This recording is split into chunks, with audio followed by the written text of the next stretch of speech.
Healing Every Day, this wonderful book written by this wonderful lady on my side, Dr. Alexandra Kleeberg. Hello. Is divided in two separate parts. The first one is diving into mythology and history and culture. The other one consists of exercises and imaginations. And you find lots of images in these 140 pages that inspire you for your imaginations. Alexandra herself is a psychoanalyst, psychotherapist, psychologist with a practice in Germany. And she is working for the German healthcare system, but she has collected for over 40 years images, exercises, and practices that people do to self-heal all over the world and throughout time through different cultures. I introduced you a little bit, but can you tell a little bit more about your personal background? How is this related to the book, or what is a special incident that inspired you to write this book? My personal background is psychology and especially psychoanalysis. I'm a Jungian psychoanalyst, and I was always interested in mythology, in stories, and fairy tales from other cultures. I've always worked with imagination, and I'm teaching self-healing groups now for very, very many years with just normal people from the German healthcare system. And with them, I invented exercises that helped their daily routines so they could become healthier and healthier every day by doing these daily routines, but within another context of symbolic healing. Mm-hmm. Alexandra, what brought you to write this book? We live in a time where people are very stressed, and we are living in a time where about 95% of the sicknesses we have, we call lifestyle sicknesses. And they are due to stress. And stress in some way makes an incoherency in the body. And my vision is that the body comes back to coherence, because we have a lot of rhythms in the body. The atom has a rhythm, the cells have a rhythm, certain organs have rhythms, and nature around us has rhythms. And coherence means that these rhythms go together like a harmony, mm-hmm. or like a song, or like an orchestra. And I think one part of healing is to come back to our innate rhythms within the body. And it makes it easier when we also come back to the rhythms, to the nature outside. And I've talked to very many people about these stressful times, and some people choose to meditate, to calm down. Some people go to the gym to make some exercises to calm down, or they jog, or they go into nature. But that also needs time. Mm-hmm. So we are very, very busy, and in this busyness we have to plant the seed of meditation or of fitness or whatever. And some people say, oh, I'm so busy, I don't even have time to meditate or to go into nature and so forth. So I was thinking about how is it if we don't need extra time for exercises, but if we implant the exercises for calming down, for aligning back into our innate rhythm and the rhythm of nature, if we just combine it to the daily routines, so then they won't cost much time. And science says that if you adapt, or if you entangle the exercises for calming down with the routine exercise you're doing all the time, like going to the toilet or brushing your teeth or walking or opening the window or closing the window or so, then it's automatized more efficiently. And we live in routines where we are functionalizing, where we are stressed, where we are tight. And I think it's not a matter of not having routines, but having routines that serve us, that serve our health, that serve our well-being, and that serve our community. And so that's what this book is about. How can we transform our daily routines into healing rituals that might become automized as well, but that's an automatization that helps us. Alexandra, your book is also rich in stories. Yes. And I love them. And some are around months. And could you tell us one of your stories? I like to explain why I put so many stories in. I'm a Jungian therapist, and we love stories, mythology, because it shows us something about the very depth of the psyche. And the stories are not just any stories, but they are related to this theme from daily rituals to a healing routine. And the first step is sort of symbolized in this first story. It's about a monk, and it's a situation where a lot of Western students come, and they were asking questions, and they said, well, when you eat, you're so peaceful. When you talk, you're so warm. When you walk, you're so full of dignity. So how do you do that? And he says, oh, when I eat, I eat. And when I talk, I talk. And when I walk, I walk. And the Westerners said, oh, but we're doing that too. And he said, no, you're not doing that. When you eat, you're thinking of the dessert. When you talk, you think about the effects of your talking. And when you walk, you're thinking about the goal.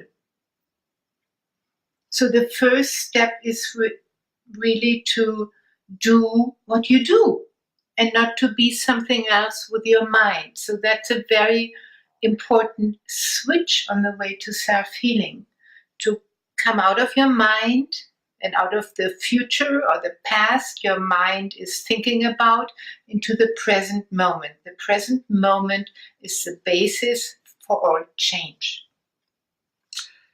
Alexandra, your book, Healing Every Day. Somehow the title seems to me as it has a double meaning. Yes, that's why I created it that way. It means we heal every day with the exercises or rituals I suggest, and we also heal the day, because Western days are, as the story told, are not really heal. Heal derives from the root whole and holy. Mm-hmm. And our days are separated in this digital time, bam, bam, bam, bam, bam, bam, bam, 1 second after the other. And this sort of rips them apart. And they need to become whole and healing and holy again. And it means this idea of transforming it into a healing ritual. Actually, I love it. Your first part on the time, on the rhythms. I learned a lot of it. And actually this idea of time that, as you said, nowadays digital time compared to the analog time we have with a clock round, and it's always coming back to the same point. That's rhythm. This is rhythm. In the old idea of time, we had rhythms, and I think this digital time affects our psyche and our thinking. There are no rhythms in a digital time, so we fall out of rhythms in a way. Alexandra, isn't it crazy that people rush and work and hurry, and then they calm down and meditate, sit down and meditate, and then they go back to rushing and hustling and working and somehow, isn't it strange? A lot of people like it that way, and I think if it fits for them, it's okay. For my life, I have another vision and I have another suggestion, And this is called slow flow. When we look into different longevity projects and research, we see communities where people get very, very old and stay healthy till their last day on earth. And they're not really stressed and they don't meditate. They are in this slow flow. They get up in the morning, they do a little bit here and a little bit there and a little bit there. And so they sort of float through their days. And they're quite effective with what they do, but they don't have these stress peaks and they don't have these very relaxation lows. So they are in between. From a medical point of view, the sympathetic and the parasympathetic system just flow along. Mm-hmm. They are not the extremes. They're not the extreme. Stress is very extreme. It's the sympathetic nervous system, which is on high speed, and meditation is very parasympathetic, energized, and the slow flow is just both in balance. And I really love this idea. Yeah. So what would then be self-healing? How could we practice self-healing? I think self-healing is happening all the time. The body is healing all the time from the beginning of time when the first cells were born. They were not born, there is no mother of the cell, but just imagine when these first cells came into existence, they were having self-healing programs because when they got damaged, they repaired themselves. So what I name it is that they had an inner image of their own uniqueness and wholeness, and that was the blueprint for healing. And so we stem from those who healed themselves over millions of years. We stem from those who adapted, who created new programs to heal themselves. And actually the body is healing itself all the time. There might be some little injuries in the stomach or whatever, or some disbalance, and the body repairs. And there is only this parasympathetic mode where self-healing takes place. If we are stressed, the body is busy doing something else. So we need this relaxation so the body repairs. And so this is the basic self-healing. But what I point out is self-healing exercises and images for a society who is almost sick. Like in Germany, about 60-70% of the people feel sick. So you do need some self-repair or some self-healing. And this means to change your lifestyle. This means to change your mindset. And to change your whole attitude towards life, to come from this sympathetic mode to a parasympathetic mode or to a flow, you have to switch. And you can switch either by mindset or by embodiment. That's the two classical ways. The mindset switch is often used by psychoanalysis, and the body embodiment switch is used more by behavior therapy. So what I like to do is to combine both, because I can have better feelings, for example, or slow down by thinking of something peaceful, maybe doing my meditation, or I can do it by walking gracefully on the grass, step by step, and put my awareness in my feet or in my slow movements. I can move slow. So this one would be an embodiment, and this other one would be more like a change in mindset. And since I'm a Jungian psychoanalyst, I read a lot of Jungian books, as you can imagine. And he describes something which really, really fascinates me, and he calls it the symbolic life. What is that? Yes. So symbolic life. And he says something like, we human beings are very much into this functionalizing world like machines. And he says we miss the symbolic life where we are a king in a divine drama or a queen in a divine drama, where life makes sense, where it is deepened, it is rooted, and it is in an atmosphere of something healing and holy. And this symbolic life means a little bit living as if on one way, and the other way on diving in the symbolism on what we're doing. For example, I love the symbolic life when we get up into our dignity. And we really embody this dignity. We have the crown on our head, and we walk like a king or a queen on our royal path to the toilet. Yeah. So this is not just walking, but it is walking with imagery. And this is one part of the symbolic life. Or for example, we go to the toilet. The toilet is a biological act, you can say, but it's also a symbolic act of letting go. Oh, right? I never saw it that way. Okay. Yes, so we can include an exercise of letting go when we flush the toilet. We let go the things from yesterday. The nightmares. The nightmares or the fears or whatever. With the material we let go. Or when we open up the window, we can do this as a symbolic act and open maybe the window of my soul. Or we let the sunshine into our heart. We let the morning sun in or the night sky. So we can give everything we do a symbolic meaning. And if we give them a healing symbolic meaning, it means this, what we're doing is also healing.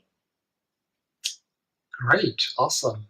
And in your book, you have a whole chapter where you're explaining also some of your tools and techniques, like the crown, like breathing, like imagination, which are basic tools of that. To explain the symbolic life, I would like to tell you a story about another monk. Actually, there were two monks, and they are having a pause during their meditation. And this one monk was smoking. And the other monk said, "Are you allowed to smoke here? This is for praying." And he said, "Yes, I'm allowed to smoke. The master told me."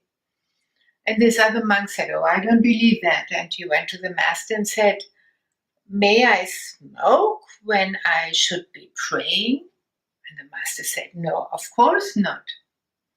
And then the monk came back and said, "Oh, the master said this is not allowed." The other monk said, "So what did you ask?" "Yes, I asked, may I smoke while I'm praying?" And then the other monk said, "Oh, that was the wrong question. You should ask, may I pray while I'm smoking?" So this story gives you an idea. Actually, maybe it's not really the symbolic life, but it means that you can charge up an activity with another image or with another activity. And so that's the reason why I told you this story. And I think it's I like these three monk stories I have in the book. Yeah. We are not going to promote smoking now here, but praying.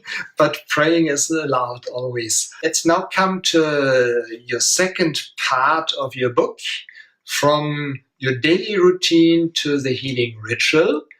And what is interesting for me, or surprising, is that you divide the day into 5 times, or you say, I think, time zones.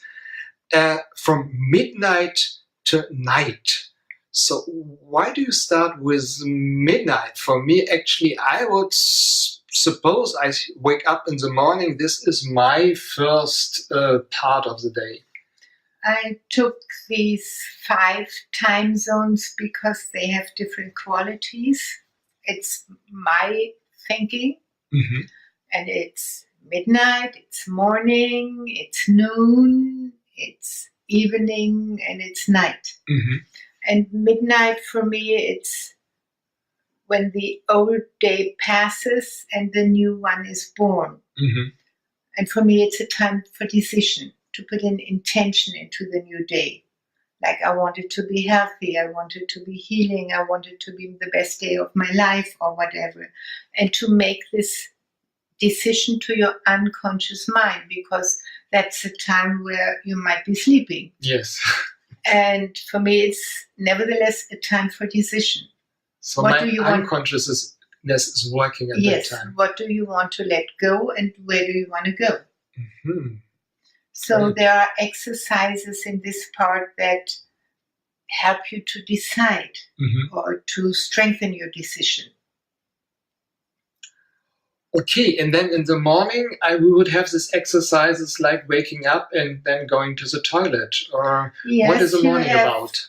Within the time from midnight to morning, you have this seed for your decision growing, Mm-hmm. and you might get up and repeat this intention or decision. Mm-hmm. You might embody it symbolically in your steps to the bathroom. Mm-hmm.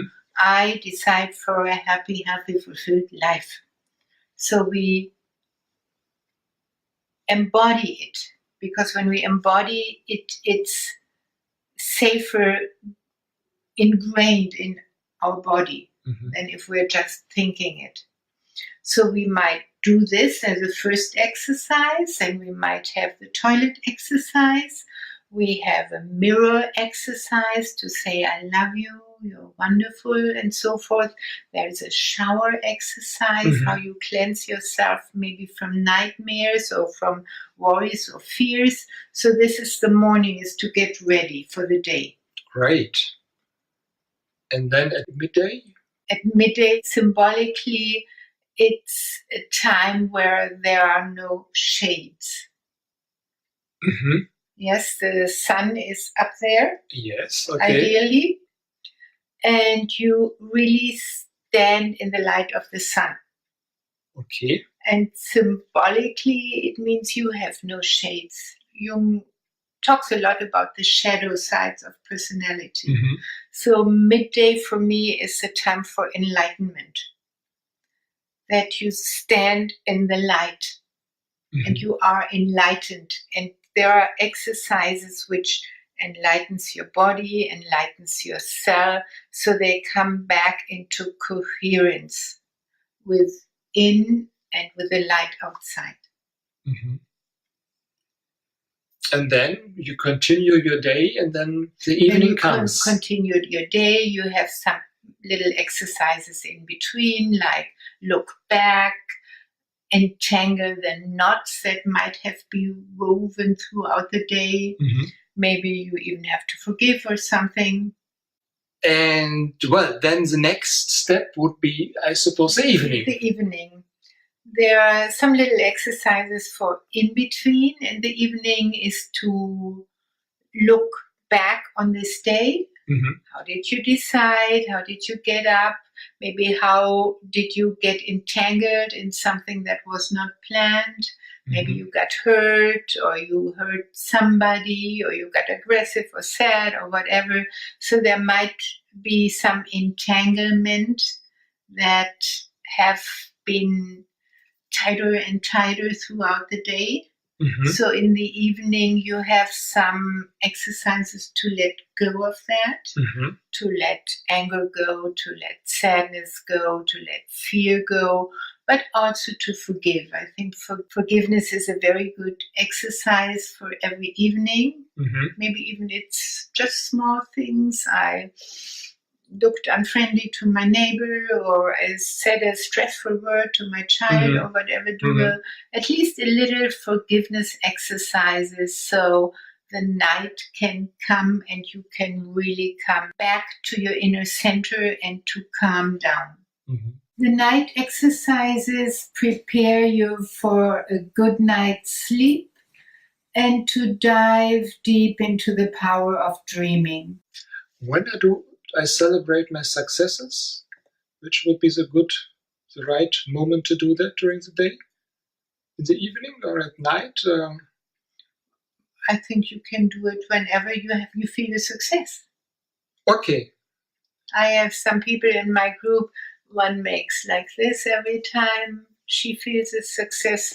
A man makes like this. So I would do it as soon as you feel a success. Oh, that's a good tie it to a daytime. That's a good idea. Okay, so it's not tied to anything. Alexandra, so what are the benefits for our listeners and readers when they read the book? I hope the main benefit is joy and healing successes. But I think one of the first real benefits is that you don't really need much more time. That you save time. You don't need half an hour for meditation or thinking about something. You tie your healing images to your daily routine. So it's saving time. The second benefit is that you sort of deepen and energize time. What does it mean? That when you're functioning, you sort of cut off time and you're very straightforward in one direction, and you deepen time when you really feel the relaxation when you flush the toilet, or you feel your dignity when you walk to the bathroom as a king or as a queen, or when you open the window and let the morning sun in. So this deepens your experience of time.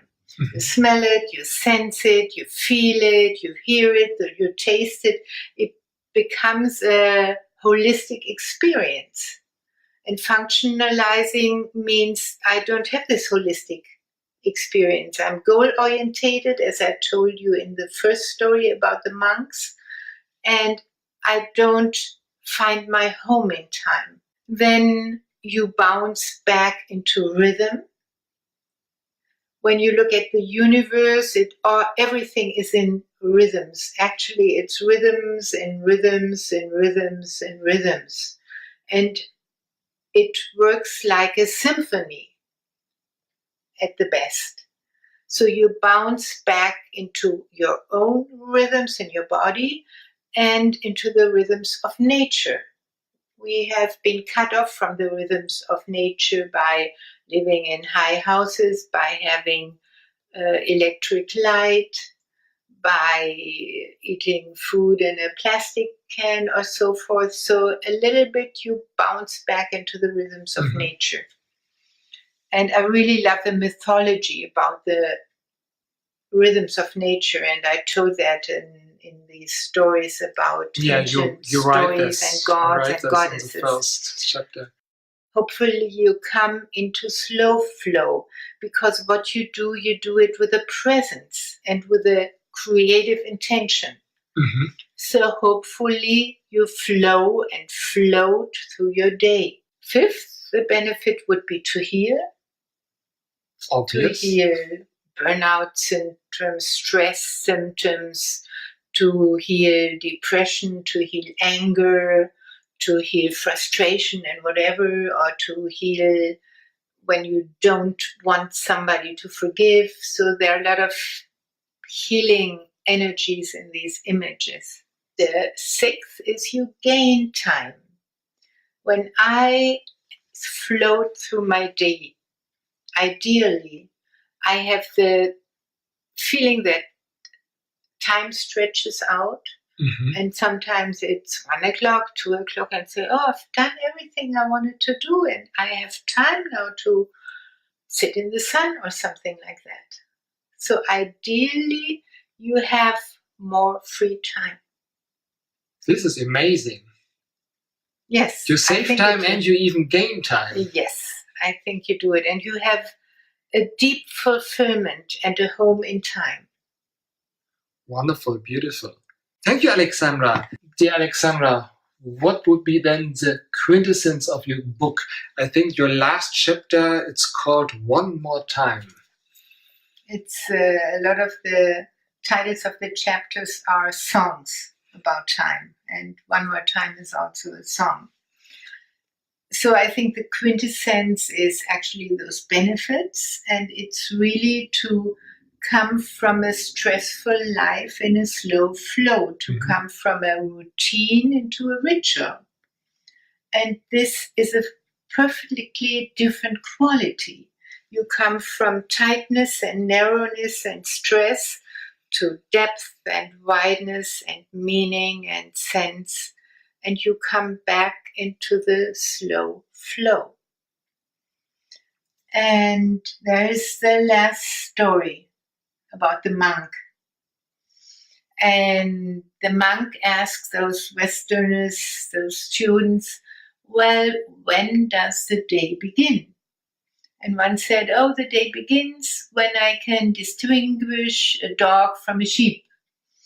And the other one says, oh, the day begins when I can distinguish an apple tree from a pear tree. And they had all sorts of answers like that. And the monk said, no, no, no. And then the student said, so when does the day begin? And he says, the day begins when we get up and greet our neighbor and see he's our brother or she's our sister.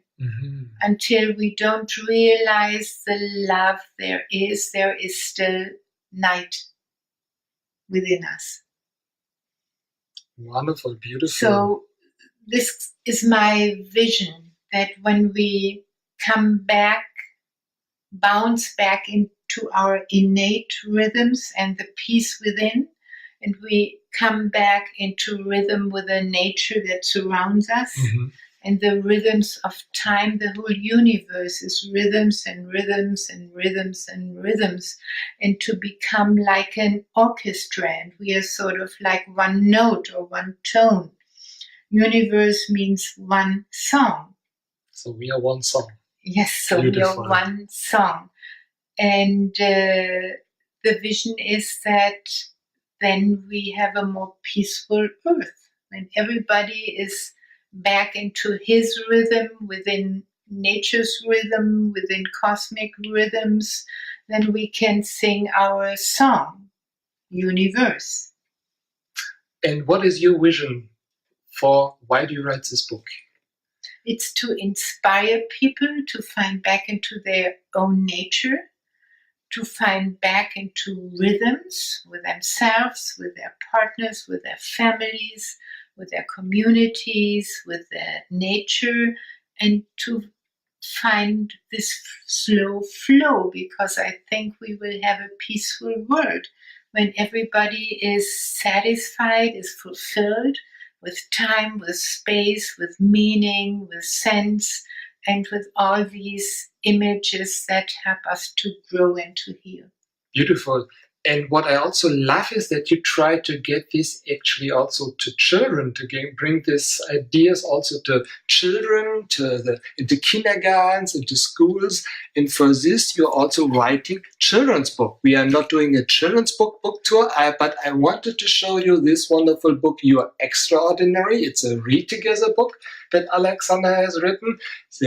It's a series of children's book, actually. I Am Fantastic is the title of the children's book series. So the first one is You Are Extraordinary. The second one is also ready, You Are Heartful. It's still in printing, so I can't show it yet to you. But I think this is also fun. I really think it's a great idea to bring also these ideas to the children and really start with children, yes, and with kindergartens and schools. Children are aligned to the rhythms within and that surround us. And where can you get this book?